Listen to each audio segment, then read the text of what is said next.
आई, जरा चेकवर सही कर. मला पैशांची खूप गरज आहे. सुहानीच्या स्कूलची फी भरायची आहे. अमोल घाई गडबडीतच म्हणाला. तेव्हा अनुराधाताई म्हणाले, हो करते. हां, अगोदर चष्मा तर घेऊ दे. माहीत तर पडू दे किती रक्कम काढणार आहेस. असे बोलून त्या चष्मा शोधू लागल्या. काही वेळ चष्मा न मिळाल्यामुळे अमोल पुन्हा ओरडला. काय आई, तुझा माझ्यावर विश्वास नाही का? मी 10,000 रुपये काढत आहे आणि ते पण 1 महिन्यानंतर. मी तुला परत करेन. मी काही 10 लाख रुपये काढत नाही. तेवढ्यातच अनुराधाताईंची सून रुपाली म्हणाली, काय आहे, तुमचा तुमच्या मुलावर विश्वास नाही? आता अनुराधाताईंना थोडेसे लाजल्यासारखे होऊ लागले आणि म्हणूनच त्यांनी मागचा पुढचा विचार न करता चेकवर स्वतःची सही केली. चष्मा नसल्यामुळे त्यांना नीटसे दिसत नव्हते. त्यांनी अमोलवर विश्वास ठेवून सही केली होती. मग अमोल आपल्या कामासाठी निघून गेला आणि अनुराधाताई आपल्या कामांमध्ये व्यस्त झाल्या. आता त्या त्यांच्या रूमची साफसफाई करत होत्या. त्यांनी रूममधील कचरा काढला आणि डस्टबिनमध्ये टाकण्यासाठी गेल्या. तेव्हा त्यांच्या सारखा चष्मा त्यांना डस्टबिनमध्ये दिसला. तेव्हा अनुराधाताईंना आश्चर्य वाटले. अरे, माझा चष्मा इथं कसा आला? तो तर खराब सुद्धा झाला नव्हता. त्यांनी डस्टबिनमधून आपला चष्मा बाहेर काढला आणि साफ करू लागल्या. परंतु त्यावर त्यांनी कोणालाही जाब विचारला नाही किंवा बडबड देखील केली नाही. त्या शांतच राहिल्या. असेच काही दिवस निघून गेले. एक दिवस अनुराधाताई म्हणाल्या, अमोल, तुझ्या बाबांची पुण्यतिथी येत आहे. त्यावेळी आपल्याला 21 ब्राह्मणांना जेवू घालून अन्नदान करायचे आहे. मी चेक भरला आहे. तू 10,000 रुपये काढून आण. अनुराधाताईंनी चेक दिला. तेव्हा अमोल शांतपणे चेक घेऊन निघून गेला. संध्याकाळी अमोलने ऑफिसमधून येऊन जेवण केले आणि आपल्या रूममध्ये जाऊन आराम करू लागला. तेव्हा अनुराधाताई आपल्या मुलाच्या रूममध्ये जाऊ लागल्या. तेवढ्यात रुपालीने दरवाजा बंद केला. मग अनुराधाताई पुन्हा आपल्या रूममध्ये परत आल्या. सकाळी उठताच त्या अमोलला म्हणाल्या, ते 10,000 रुपये दे, कारण तुझ्या बाबांच्या पुण्यतिथीला जेवणासाठी हे राशन आणि दक्षिणा लागणार आहे. त्याची व्यवस्था करायची आहे. त्यावर अमोल म्हणाला, आई, मला काल तर वेळच मिळाला नाही. मी बँकेत गेलोच नाही. आज जाऊन नक्की घेऊन येईन. अमोलने कारण सांगितले आणि तो ऑफिसला निघून गेला. 2-4 दिवस तो असेच काही ना काही कारण सांगून अनुराधाताईंशी बोलणे टाळत होता. शेवटी अमोलच्या अशा वागण्याला कंटाळून अनुराधाताई फिरण्याचे नाव सांगून एक दिवस स्वतःच रिक्षा पकडून बँकेमध्ये गेला. जेव्हा त्याने बँकेमध्ये आपला चेक दिला तेव्हा त्यांना समजले की त्यांच्या खात्यामध्ये 1 रुपया देखील नाही. परंतु त्यांच्या बँक खात्यामध्ये 10 लाखापेक्षा जास्त रुपये होते आणि दर महिन्याला व्याज सुद्धा त्याच अकाउंटमध्ये जमा होत होतं. त्यांना जेव्हा ही गोष्ट समजली तेव्हा त्यांना खूप मोठा धक्का बसला. त्या अक्षरशः सुन्न झाल्या.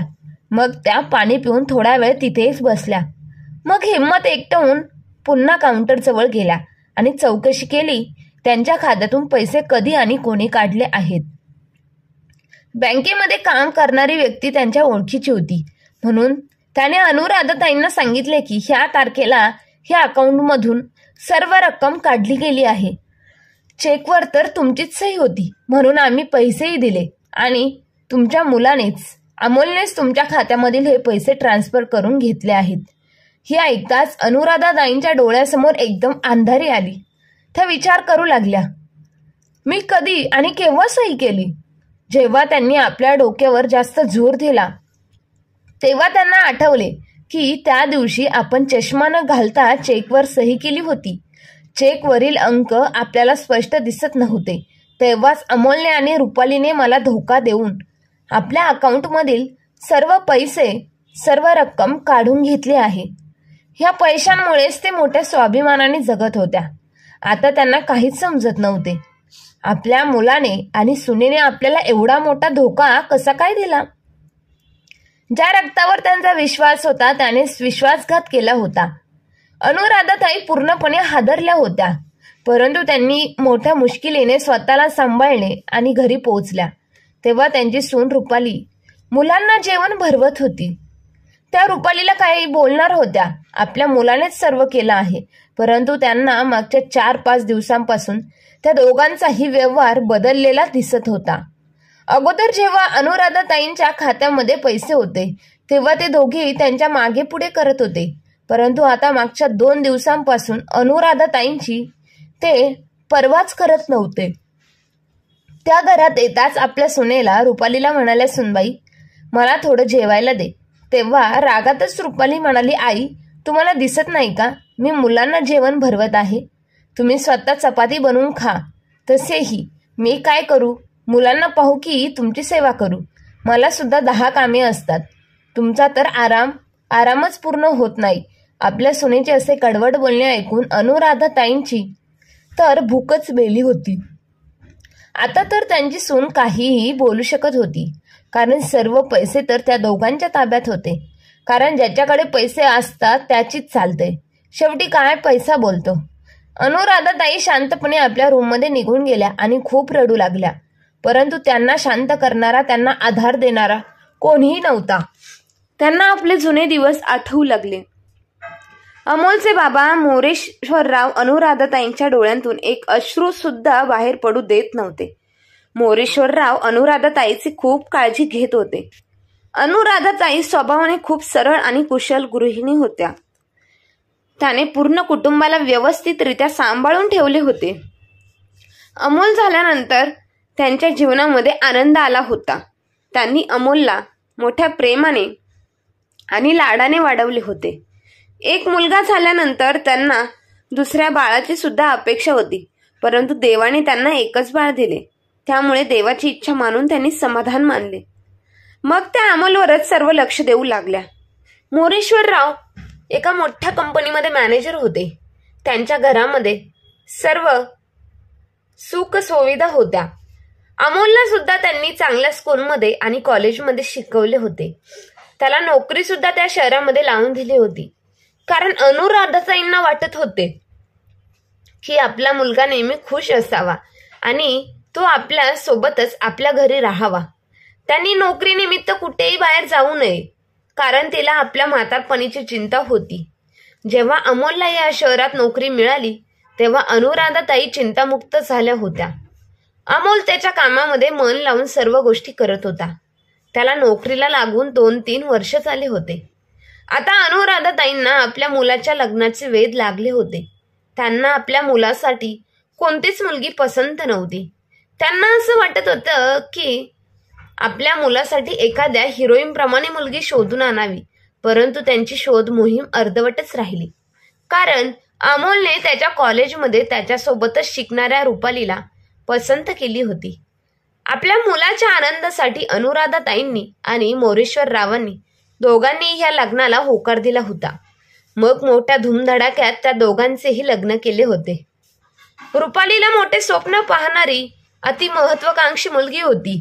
तिला घरातील प्रत्येक वस्तू खूप महागडी ब्रँडेड हवी होती. आपल्या मैत्रिणींमध्ये ती स्वतःचा रुबाब मोठेपणा दाखवायचा प्रयत्न करत होती.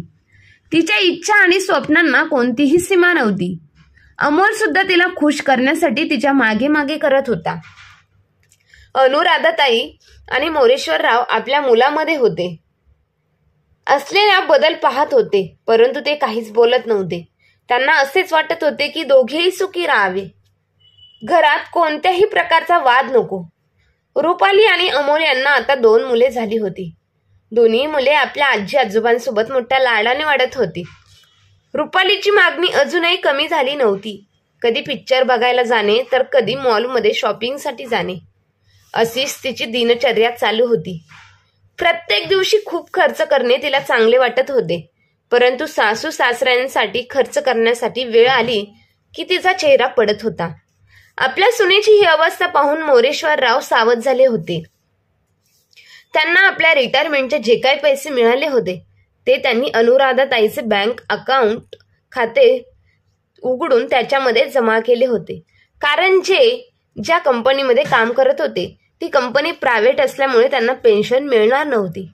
कदाचित त्यांना आपल्या भविष्याची अगोदरच काळजी होती, म्हणूनच त्यांनी अनुराधाताईंची सर्व व्यवस्था केली होती.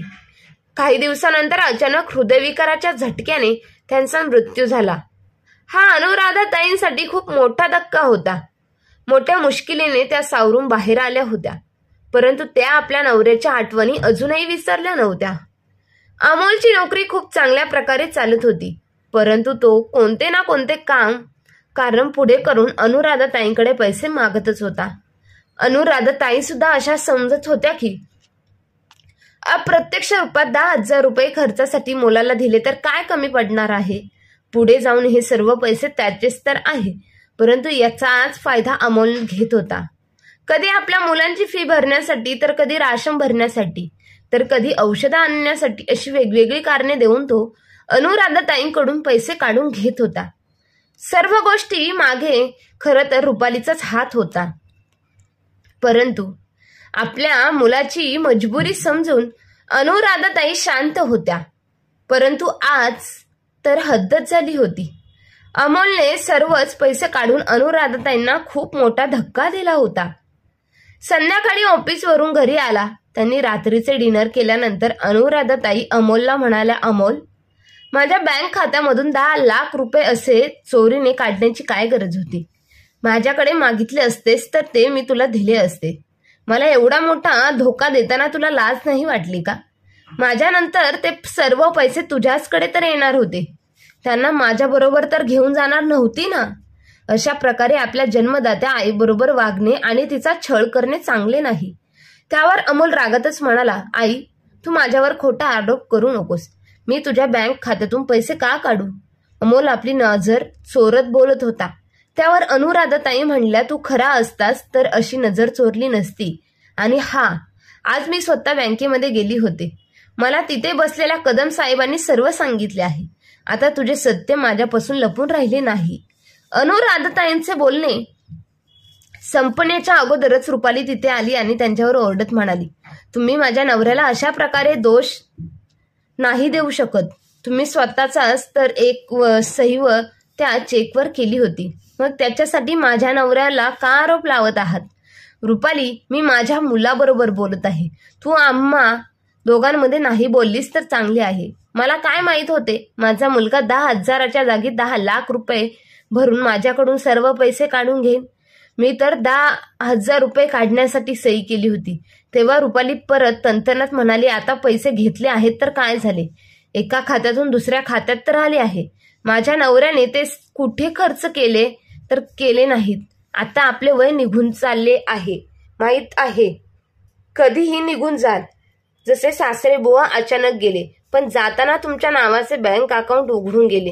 आता माझ्या नवऱ्याने पैसे घेतले म्हणून काय झाले. पैसे घरातच तर आहे. तुमच्याकडे राहिले काय आणि तुमच्या मुलाकडे राहिले काय.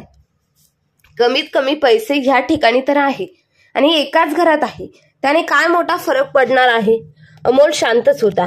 रुपाली सतत बोलत होती. त्यावर अनुराधाताई म्हणाल्या, रुपाली, खूप फरक पडतो. जेव्हा एखाद्या स्त्रीचं कुंकू पुसलं जातं तेव्हा त्या स्त्रीवर आभाळ कोसळते. तेवढीच एखादी स्त्री जेव्हा दुसऱ्यांवर अवलंबून राहते तेव्हा तिच्यावर तेवढेच मोठे संकट येते. तुम्ही माझा स्वाभिमान माझ्याकडून हिसकावून घेतला आहात. आता मला थोडे जरी पैसे लागले तरी मला सतत तुमच्याकडे हात पसरावे लागतील, परंतु मी असे कधीच होऊ देणार नाही. तुम्हाला माझे पैसे परत द्यावेच लागतील. मग तुम्ही आम्हाला काय कोर्टा कचेरीच्या चक्कर मारायला लावणार. तुमच्याच मुलाला आणि सुनेला जेलमध्ये पाठवणार. रुपाली जोरजोरात ओरडत होती. त्यावर अनुराधाताई म्हणाल्या, मी असेही करू शकते, परंतु मी असे करणार नाही, कारण मी एक आई आहे. मुले आईबरोबर वाईट वागू शकतात, परंतु आई आपल्या मुलांबरोबर वाईट नाही वागू शकत. असे म्हणून अनुराधाताई आपल्या रूममध्ये निघून गेल्या आणि त्यांनी आपल्या रूमचा दरवाजा बंद केला. त्यांना आता काहीच समजत नव्हते की नक्की काय करावे किंवा काय करू नये. मग त्यांच्या डोक्यात एक विचार आला. त्यांनी जेव्हा आपलं कपाट उघडलं तेव्हा त्या कपाटामध्ये त्यांना घराचे पेपर मिळाले. तेव्हा त्यांनी गपचूप घर विकणाऱ्या आणि खरेदी करणाऱ्याला फोन केला. 7 दिवस घरामध्ये शांतता होती. अमोल आपल्या आईला नजर मिळू शकत नव्हता. एक दिवस संध्याकाळी घराच्या दारावरची बेल वाजली. तेव्हा दरवाजात एक दलाल आणि एक कुटुंब उभं होतं. त्या सर्वांनी घराला चांगल्या प्रकारे पाहिलं. हे कोण लोक आहेत आणि घराच्या आतमध्ये का आले आहेत. अमोल रागातच म्हणाला, बाळा, हे आपले घर खरेदी करण्यासाठी आले आहेत. 80 लाखाला तरी आपले घर विकले जाईल. अनुराधाताई म्हणाल्या. तेव्हा आतून रागातच अमोल बाहेर आला आणि म्हणाला, आम्हाला हे घर नाही विकायचे, तुम्ही बाहेर निघून जा. तेव्हा अगदी शांतपणे अनुराधाताई म्हणाल्या, तू घर विकणारा किंवा न विकणारा कोण आहेस? हे घर तर माझ्या नावावर आहे आणि मला हे घर विकायचे आहे. मला पैशांची खूप गरज आहे. आता तुझ्या बाबांचीही काही पेन्शनही येत नाही आणि माझ्या बँक खात्यामध्ये 1 रुपया सुद्धा नाही. त्यामुळेच मला काही ना काही व्यवस्था करावी लागणार. तू तुझ्या परिवाराला घेऊन भाड्याच्या घरात राहायला जा.